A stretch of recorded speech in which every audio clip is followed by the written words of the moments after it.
Gracias, Julio. Y ahora vamos a escuchar a Alejandro Mosquera, que es secretario general, que es secretario ejecutivo de la Comisión Provincial por la Memoria.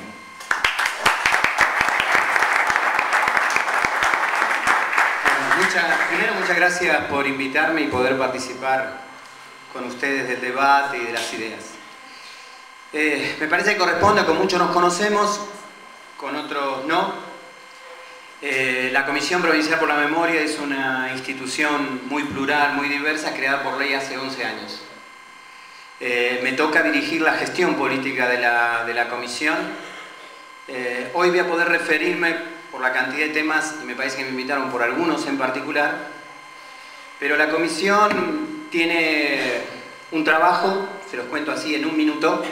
Por un lado, administramos lo que fue el archivo de inteligencia de la policía bonaerense durante décadas, y en especial en la época del último golpe militar, el terrorismo de Estado.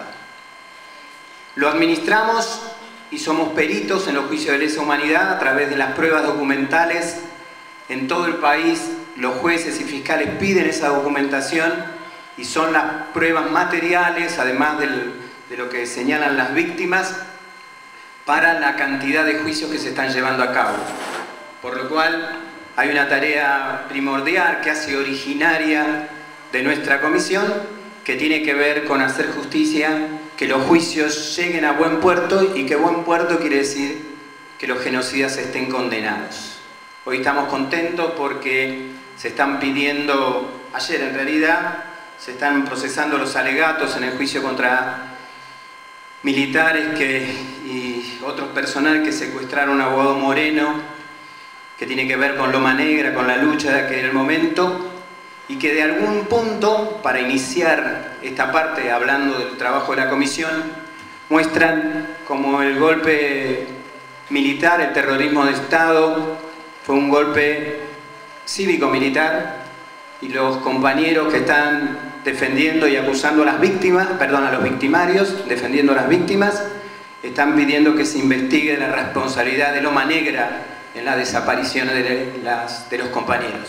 Si uno siguiera este hilo, tendríamos que decir entonces nuestro aporte también en Mercedes-Benz, donde aquella empresa hizo perseguir a su conducción interna, y si recorremos esta zona tan llena de terminales, ustedes verán y se va a ir conociendo paso a paso en todo este tiempo que estamos viviendo la combinación del accionar de los grupos económicos más concentrados y la desaparición de nuestros compañeros, trabajadores, delegados, en especial militantes, opositores a la dictadura militar. Tenemos otra línea de trabajo que tiene que ver con la construcción de la memoria colectiva, y en especial en esa área tenemos un programa que algunos, yo estuve conversando, algunos conocen, se llama Programa de Jóvenes y Memoria. 500 escuelas de la provincia de Buenos Aires están participando hace 10 años ya en un programa donde los jóvenes desde la escuela media lo que hacen es reconstruir como sujetos la construcción de lo que ocurrió en la Argentina, especialmente en la dicotomía en el eje democracia-autoritarismo, desde una visión donde quienes militamos en otra etapa, en los 70, no venimos a decir cómo fue la historia, sino a que los jóvenes de la escuela media sean sujetos de la investigación, de la construcción de su reflexión. Y la verdad que con un éxito muy importante. Hoy nuestro programa ya se irradió, ya está en el Chaco, en Entre Ríos, en Córdoba. El gobierno nacional nos ha pedido que lo transformemos en un programa nacional. Nosotros no nos dan la fuerza, pero sí colaboramos con las provincias para capacitar esto. Algunas cosas, cuando se dicen que en los términos juveniles la participación explotó en los últimos años, hay una larga siembra. Nada explota de un día para el otro. A veces son cosas subterráneas y se procesan en un tiempo concreto. Pero también, y en la parte que creo que me han invitado para hablar más de eso, la Comisión Provincial por la Memoria también tiene un segmento destinado a la promoción y defensa de los derechos humanos. Y dentro de eso, digamos, un aspecto que está ligado a la justicia, a la seguridad y a los derechos humanos. Y me voy a tratar de focalizar en ese punto. Si después, en el transcurso del debate, había interés sobre otras partes, por favor, a plena disposición. En este punto hemos en el carácter, por la responsabilidad que tengo en la comisión, junto con Arlanian, Gastón Genier, que es del CELS, Binder y Marcelo Saín, que por ahí mandaba su saludo, entre otros compañeros, conformamos hace 2 años el Acuerdo de Seguridad Democrática, que impulsó en primer lugar una visión muy crítica del estado de la situación de la seguridad y su vinculación con la seguridad de los vecinos, pero también con los derechos humanos. Voy a tratar, porque aquí donde se dice cómo son las comisiones, voy a tocar algunos de esos temas y tratar de explicarlos. En primer lugar, ¿qué es lo que señalamos nosotros de la preocupación? Perdón, me dicen que no me escuchan porque me alejo del micrófono. En la Argentina el proceso político, y tomando como que tiene muchos momentos de desarrollo, de esplendor, de luchas populares, también estamos llenos de puntos negros, de momentos oscuros, no solamente la última dictadura militar. En ese proceso, cuando uno examina la política de seguridad, uno se da cuenta que las fuerzas de seguridad, no solo estoy hablando no estoy refiriéndome ahora a las fuerzas armadas, al ejército, la armada, la fuerza aérea, sino a las fuerzas de seguridad federales y provinciales. En realidad su sentido principal estaba armado, ligado al control social. Era el poder de turno que lo que hacía era los excluidos de su tiempo, ponerlos en caja. El destino principal de lo que estaban pensadas las fuerzas de seguridad en nuestra Argentina no estaba a la persecución del delito, como muchas veces se utiliza en los discursos, sino se hacía eso, pero el objetivo central era el control social. Ese control social tiene un punto que es el control territorial. El control territorial porque tiene que controlar las situaciones. En ese marco con ese objetivo hiperclasista, porque efectivamente se dirigía a los sectores más excluidos, combinados con una justicia en la Argentina, y específicamente voy a hablar de la provincia de Buenos Aires, también con un carácter hiperclasista destinado a ese control. Esa situación, ese cuadro muy antiguo, pero muy efectivo en el tiempo y que se fue perfeccionando, es lo que explica en resumidas cuentas por qué las cárceles de las provincias de Buenos Aires y las comisarías están llenas de jóvenes excluidos, etcétera, etcétera. No están las bandas de los delitos más complejos. Después me voy a referir a esa situación. O sea, hay una concepción que se desarrolló y que estamos tratando de combatir, de cambiar. Ahora, en el transcurso de ese desarrollo, de ese enfoque, de esas ideas del control, la fuerza de seguridad y el poder político encontraron una forma de convivencia, que es los pactos de convivencia entre las fuerzas de seguridad. En nuestro caso, especialmente entre la policía bonaerense y el poder político de turno.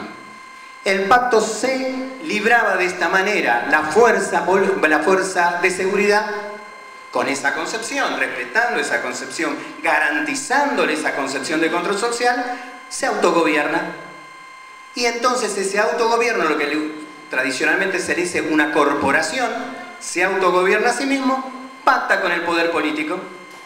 Ese pacto está resumido básicamente que le dicen: yo te garantizo a vos ciertas cuestiones de combate al delito, especialmente aquel que impacta en las elecciones, o sea, en la opinión pública, y vos mirá para otro lado para las recaudaciones ilegales y yo te hago partícipe de esas recaudaciones ilegales. Llegó el punto de un desarrollo de ese cáncer que se fue desarrollando, que vamos a llegar a los puntos más recientes. Durante la dictadura militar, la fuerza policial que dirigió Camps en la provincia de Buenos Aires, que fue un aparato represivo gigantesco que llegaba a penetrar en cada uno de los barrios, no solamente hacia las comisiones internas en la fábrica, sino cada uno de los barrios, a cada uno de los colegios. Y esto lo puedo decir no por un enfoque ideológico o político. En el archivo de la inteligencia que nosotros tenemos hay 4 millones de fojas. Hay centenares de miles de personas espiadas. En las personas espiadas, controladas, hay mesas, que llaman mesas de distinto tipo. Está la mesa estudiantil, cómo se espiaba a los estudiantes. Está la mesa sindical, cómo se espiaba a los trabajadores. Está la mesa de la sociedad de fomento, de las organizaciones sociales. Va cambiando. Y está finalmente la mesa de ese delincuente subversivo, que es la que después todo cayó ahí y se fue desarrollando eso. Bueno, esa era la burocracia de la policía de la provincia de Buenos Aires. Esa forma de espiar, de controlar, no empezó en el 76. Se remonta a otro hecho histórico muy importante, el 55, golpe militar y persecución. Y antes, enraizado en la persecución de lo que ellos le llamaban el comunismo, que eran todas las organizaciones que venían y peleaban desde lo nacional y popular y de la izquierda. Y se fue desarrollando. Llegó esa situación. Por eso digo, el pacto que se arma tiene que ver con que sigan cumpliendo ese papel y estos resultados. En la dictadura militar se perfeccionó ese pacto porque las Fuerzas Armadas eliminan al poder político, pactan con una parte del poder político, religioso y empresarial, y ya el terrorismo de Estado es expresión de esa coalición. Ahora, en nuestro tiempo, esa situación de pacto se mantuvo por mucho tiempo. Es el origen de lo que ustedes conocen como la maldita policía. La maldita policía, que se refería a la bonaerense, en los tiempos gobernaba Duhalde en ese momento, la provincia de Buenos Aires, nació ligado a que empezaron a resquebrajarse porque se supo o se sospechó, y había elementos fuertes, para que en el atentado a la AMIA había participado segmentos de la bonaerense como apoyo, o que en el asesinato de José Luis Cabezas había participado segmentos corruptos, ¿no es cierto?, de la bonaerense. El estallido fue, pero ¿qué es lo que ocurrió? Que como entró en crisis esa situación, se conoció que cuando se hablaba de la brigada antidrogas, se supo que regulaba la venta de drogas. Se pudo analizar en aquel momento, a mí me tocó ser la contrapartida arlaniana en el Parlamento, en el diseño del programa de reforma de seguridad del 98, cuando nos acercamos a las comisarías, a la estadística de las comisarías que tenían que encontrar el abigeato. El abigeato es el robo de ganado. Cuanto más cerca se estaba la comisaría, más robo de ganado había. Era cantado lo que estaba pasando. En la recaudación ilegal, cuanto más cruces de ruta había, más valía el cargo de comisario para esa. ¿Por qué? Por la combinación con los piratas del asfalto. Esta era la situación dramática de ese momento de inicios de la crisis. Por eso hablamos de un pacto que no lo estamos mirando de solamente un enfoque ideológico y valorativo, sino estamos planteando cómo es la realidad y los diagnósticos que se trabajaron y por qué se llevó a cabo un proceso de transformación. Ahora, detengámonos en el pacto en la corporación por un momento. Saltemos ahora esto. En el debate de la seguridad hubo distintos momentos de la lucha popular. Uno de los momentos muy antiguo, pero que después tuvo una impronta durante la dictadura muy fuerte, y después, en los primeros tiempos de la democracia, para enfrentar el gatillo fácil, la impronta de la lucha por la seguridad era la lucha contra la impunidad. Nuestro pueblo, nuestra gente, nuestros pibes, las organizaciones reclamaban contra eso. Después empieza un debate muy fuerte donde la derecha en la Argentina ya no enfrenta de solamente los pactos, sino que nos debate en la calle, en los medios de comunicación. Y por largos años nos ganaron la batalla cultural. Esto es lo que en nuestra jerga, en la jerga que utilizamos nosotros, llamamos la demagogia punitiva. ¿Qué quiere decir la demagogia punitiva? Que creció la idea, no solo en los portadores clásicos o vistosos de la derecha, sino también que penetró en nuestro pueblo la idea que endureciendo penas, con el Código Penal se solucionaban problemas sociales. Y acá me toco con lo que decía Julio antes. Una visión que el problema de la seguridad estaba ligado a el problema de las agencias penales, esto es, las fuerzas federales, las fuerzas provinciales y la justicia penal. Y así trataban los distintos problemas. Entonces, en ese problema, la única política de seguridad que se les ocurría era la saturación en todos los barrios de policías, porque la gente reclamaba, quiero el policía, estaba ganada culturalmente en esa situación, y por otro lado, la persecución cumpliendo aquel mandato de control social. El pacto funcionaba, pero además nos habían derrotado también culturalmente. Por lo tanto, la batalla cultural por explicar cuáles son esas posiciones no data de tantos años. El Acuerdo de Seguridad Democrática fue en primer lugar un contradiscurso que conjugó un espectro político muy amplio, los que veníamos trabajando expertos en los temas de seguridad y derechos humanos, y una concepción que después quizás pasó desapercibida, pero donde la Presidenta de la Nación dice en seguridad y derechos humanos no solo no son antagónicos, sino que son parte de una misma ecuación. Estábamos doblando el brazo al viejo discurso de la demagogia punitiva en Argentina. Ese es un debate que lo estamos transitando actualmente. Por lo tanto, ahí empieza uno de los núcleos fundamentales. ¿Cómo romper el pacto? El primer elemento en el Acuerdo Democrático de Seguridad, y que ustedes lo ponen acá, es recobrar el gobierno civil de las fuerzas, de todas las fuerzas de seguridad. ¿Esto qué quiere decir? Vamos a simplificar porque cuando lo planteamos, algunos comunicadores lo simplifican tanto para que parezcamos tontos.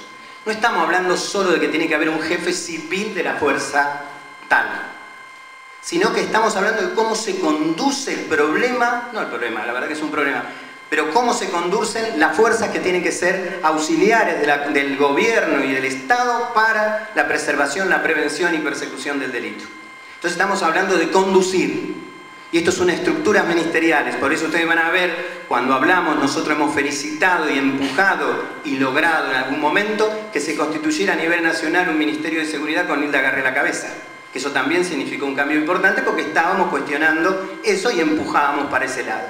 Por supuesto, no hay que simplificarlo como los diarios intentaron, de que ese entonces el Acuerdo de Seguridad Democrática puso a la ministra. No es verdad, eso no tiene nada que ver. Son las ideas que nosotros debatimos, por supuesto, que está toda la cercanía y colaboración que nosotros podamos hacer.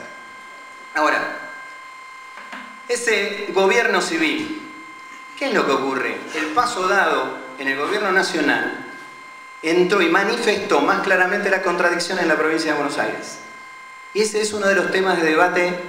Estoy tratando de no irme del tiempo, por eso voy tratando de llegar, aunque en el medio hay un montón de temas. Pero el punto de esta situación es que en la provincia de Buenos Aires, mientras avanzaba nacionalmente, se consolidaba el autogobierno y los pactos. Y una visión que tenía que ver con el control social. José León Suárez no es una derivación de un sin querer, es un enfoque ante una situación determinada donde hay gente, un grupo policial responde fusilando a la gente. Pero inmediatamente de eso, ¿por qué decimos el autogobierno? Porque voceros del Ministerio de Seguridad lo que cooptaron y lo que dijeron públicamente era la versión policial, que había sido un enfrentamiento. Típica forma de tapar lo que es un fusilamiento. Tuvimos que trabajar mucho nosotros, los familiares, el movimiento Evita que estaba en las zonas, organizaciones, el CELS, infinidad de cuestiones para romper ese discurso y probar que no estábamos frente a eso. Lamentablemente a una semana estaban fusilando un pibito en Varadero. Y así de sucesivas cosas. Usted lo tiene anotado acá como el gatillo fácil. El gatillo fácil no son una situación de manzanas podridas. Es una situación de un cambio de estructura profundo y de objetivo de nuestra fuerza de seguridad. Entonces, la combinación de estos factores nos hace necesario una transformación también en la provincia de Buenos Aires que tenga una meta en este sentido. No les quiero relatar todos los hechos ligados a eso. Les voy a decir dos cosas más y después voy a ir a las propuestas que nosotros tenemos para que las podamos manejar. El autogobierno y las recaudaciones, por supuesto, terminar con ellos, terminar con intereses. No es que hacemos un decreto, se hace una cosa o se expresa una voluntad. Es un entramado de responsabilidades y de gente que se beneficia de esa situación. Superar la demagogia punitiva no es solamente una protesta frente al Estado, es un debate en la sociedad. Ustedes acuérdense lo que nos pasó en todo este tiempo. Y quiero dar algunos instrumentos. Uno de los temas que planteó la demagogia punitiva es la idea de que variando las penas, ¿no es cierto?, se consigue por una idea de que el delincuente, al ser penas muy altas, no va a cometer el delito porque ve lo que le puede pasar. Esa es básicamente la idea. Entonces, todo el tiempo hay que elevar las penas, hay que elevar las penas. En realidad, se elevaron las penas en la Argentina, pero se elevaron en muchas partes del mundo. En ningún lugar dio resultado, porque en realidad está cubriendo una ficción. Está apelando a un recurso idiomático, pero no a la realidad. El problema central de la repetición delictiva es la impunidad. Es la variable de que se es impune. Entonces, seguramente el gauchito que está en un barrio y comete un delito es más propenso a ser detenido en su situación por diversas cuestiones que los que organizan las bandas, por ejemplo, de la trata de personas, que no es solamente el último punto, que es el prostíbulo, que está negociado con el intendente del lugar, el policía del lugar. Es todo el sistema de trata que hay, que es una red muy compleja y que después del negocio de venta de armas en el mundo es el más redituable. No estamos hablando entonces de cuestiones menores en esa cuestión. Entonces, para no desviarme, porque me entusiasmo en temas que son de lo que trabajo casi todos los días. Entonces, el tema de la disputa es una disputa también de un debate cultural en la sociedad. Entonces, las penas, la mayor cantidad de penas, es un discurso que en realidad salva a algún dirigente político, alguna víctima desesperada porque ha sido golpeada en su familia, entonces esgrime eso y los medios de comunicación. Esa parte es un elemento de un enfoque que recorre el mundo, que se basa en las políticas del miedo. Está aplicado, ustedes lo vieron, en Estados Unidos, etcétera, etcétera. Básicamente las políticas del miedo lo que hacen es una presión enorme sobre las sociedades para que pierdan sus valores. O sea, los valores construidos en comunidad. Porque los valores no se constituyen fuera de la comunidad. Entonces, esa idea de las políticas del miedo llevan a una parte de nuestra sociedad a pedir cualquier cosa. Incluso cuando nosotros trabajamos con las estadísticas, más o menos lo simplificamos, lo hago gracioso, aunque no es gracioso, para que se me entiendan. Se le pregunta a la gente cómo solucionar el problema de la seguridad. Más o menos es así. Educación, trabajo, principal. Pero matame a los chicos que están en el barrio jorobándome. Esta es la dualidad. Entonces esas cosas hay que leerlas bien porque es un debate cultural muy importante que nosotros tenemos que ser agentes de ese debate. El acuerdo de seguridad, su amplitud, esto nos empezó a servir para romper los nichos y que nuestra militancia, la militancia del proyecto, de otros espacios pero que defienden los derechos humanos, tuvieran un paraguas donde remitirse. Porque antes, donde abrían la boca, le decíamos no sabe nada de seguridad. Entonces, que un grupo de expertos, más los organismos de derechos humanos, más el conjunto de partidos políticos diga acá hay otra posibilidad, acá hay otra visión y técnicamente está fundamentada, le dio herramientas a los que querían pelear. Y eso fue fundamental para empezar a quebrar el discurso. Y no es un problema de lugares, no es un problema de qué cargo ocupo. A mí me tocó ser diputado de la provincia de Buenos Aires y sustentaba estas mismas ideas. Ahora, Rucau con el Metambala lograba un apoyo popular imposible. ¿No es cierto? Imposible en el sentido de lo que nos parecía a nosotros. Bueno, estamos dando vuelta al codo, es una batalla principal que tenemos los argentinos. ¿Cómo transformar esto? Y yo creo que estamos dando unos pasos importantes. Además, me voy a referir centralmente a la provincia de Buenos Aires. Cambió el escenario político. No me quiero referir mucho a eso, porque le corresponde más seguramente en el debate, pero el escenario cambió. Ustedes saben, o si no se los digo, yo creo que todos los estados, pero también todos los gobiernos, son zonas y espacios de conflicto. Hay discusión. Y hay discusión de cómo seguir, de cómo armar, qué significa profundizar, qué significa avanzar. Yo me siento parte de ese proyecto, estoy batiendo. En la provincia de Buenos Aires, el cambio... les voy a dar un ejemplo de debate. Una de las cuestiones que hace la comisión, de gobiernos en conflicto, para que me entiendan lo que quiero decir. La comisión tiene un equipo que se llama Comité contra la Tortura que monitorea los lugares de detención, comisarías, centro de detención de pibes y ahora los lugares, ahora vamos a empezar, de detención neuropsiquiátricos. Violaciones de los derechos humanos masivas. En una de esas situaciones, hace unos años, estaba el Flaco, ya estaba el presidente del Flaco, hay una situación en Magdalena. Los guardiacárceles, se produce un incendio en un lugar después de una represión, en Magdalena, se produce un incendio por lo que habían tirado, en vez reprimen a los presos que estaban pidiendo salir de ese lugar, eran presos de buena conducta, y lo que hicieron es ponerle candado a todas las puertas. La puerta de adelante y la puerta de atrás. Murieron, por supuesto, 20 y pico de personas. Nosotros nos tocó trabajar sobre eso, dictaminar, ver cómo era la situación, desarmar de nuevo la versión oficial que decía que era un motín y que habían tomado la cárcel. No, estaban dibujando un resultado para la impunidad.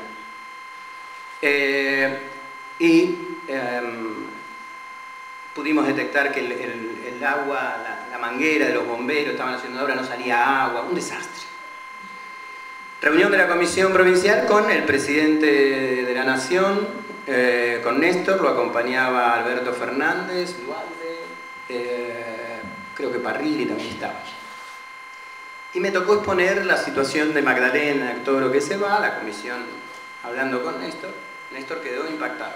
Bueno, no les cuento todas las conclusiones porque tenía que ver algunas cosas que no hacen al tema. Pero para decir esto de disputa de los gobiernos, Néstor termina la cosa y dice, bueno muchachos, a nuestro equipo, me dice, yo voy a ir con un helicóptero, lo subo a ustedes y bajamos nosotros en una cárcel.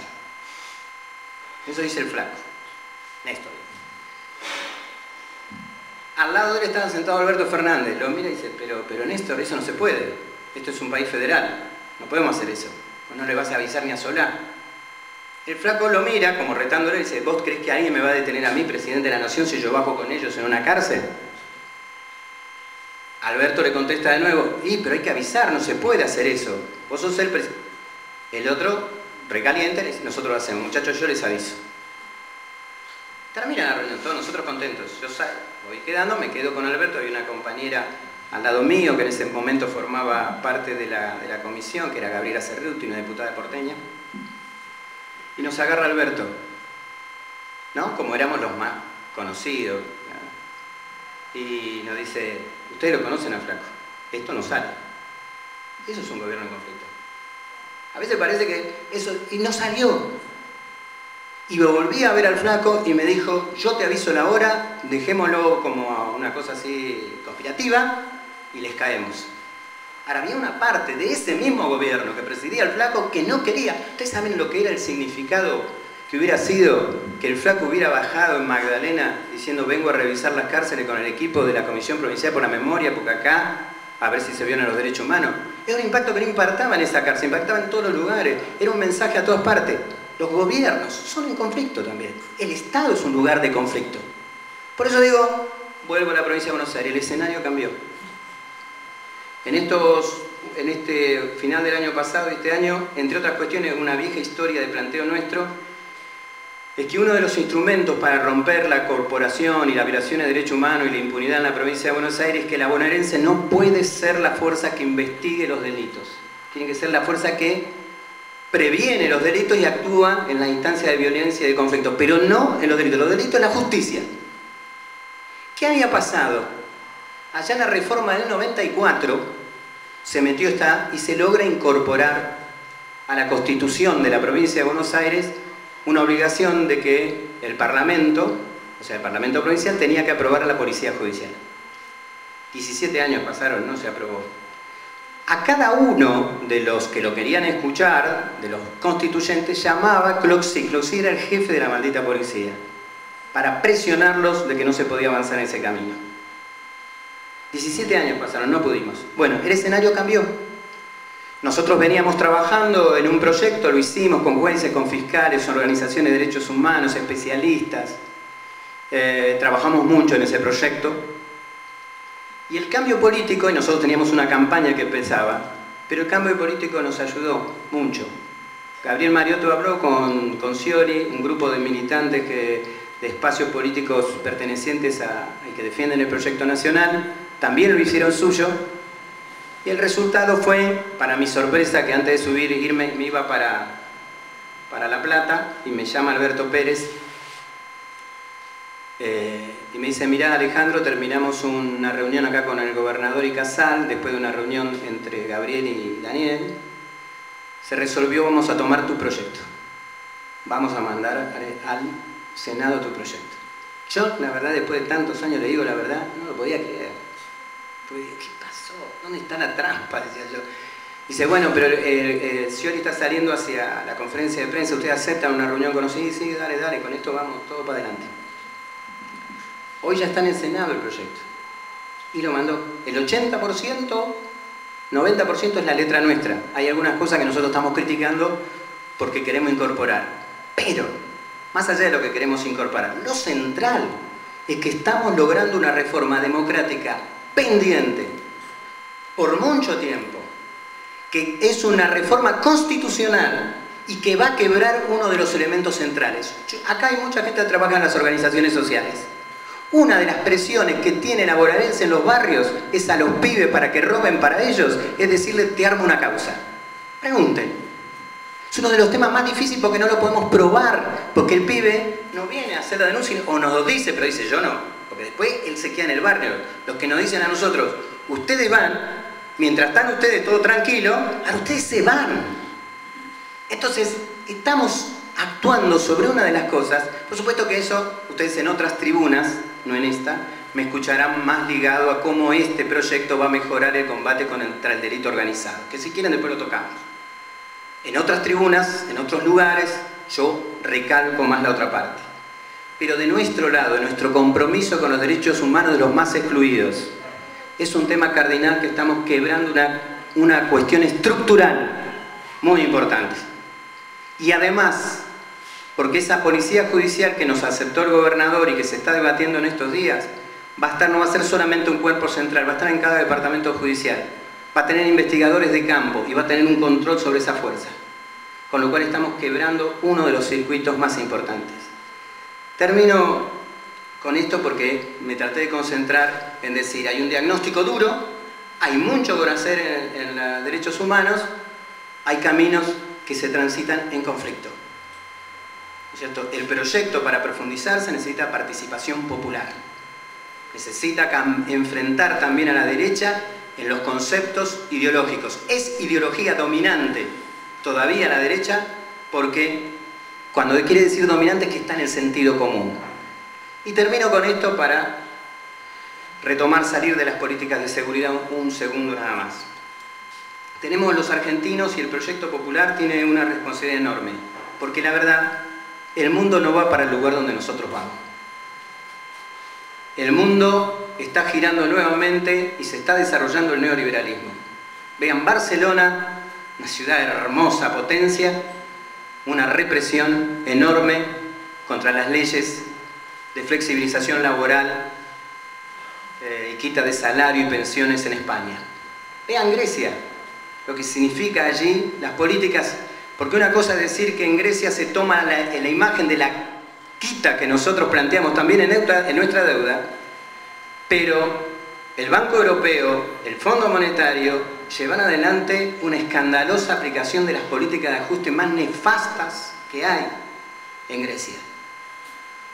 Ustedes miren esa situación y miren también Estados Unidos, donde el rescate de cuando vino la crisis de las financieras, del globo hipotecario, no fueron destinados los fondos a políticas sociales que yo puedo decir no son suficientes, como las políticas que a mí me gustaría que en Argentina trabaja se ganara más, porque hubo inflación y hay que hacerlo, o que la asignación universal por hijos sea mayor y que sea por ley una forma de regularizarla. Claro que me gustaría eso, y voy a seguir peleando por eso. Y miro el contexto, porque en Estados Unidos centenares de miles de millones de dólares no se inyectaron al mercado interno, sino a los bancos. Es el modelo neoliberal. No fueron a salvarle ellos la hipoteca al del barrio que no podía pagarla. Fueron a salvar el banco y el tipo seguía hipotecado hasta el cuello. Algunos del neoliberalismo dicen, ¿no es cierto? No, después devuelven esa plata a los bancos. Es el enfoque político central. Pero solamente ese contexto, no. En el mundo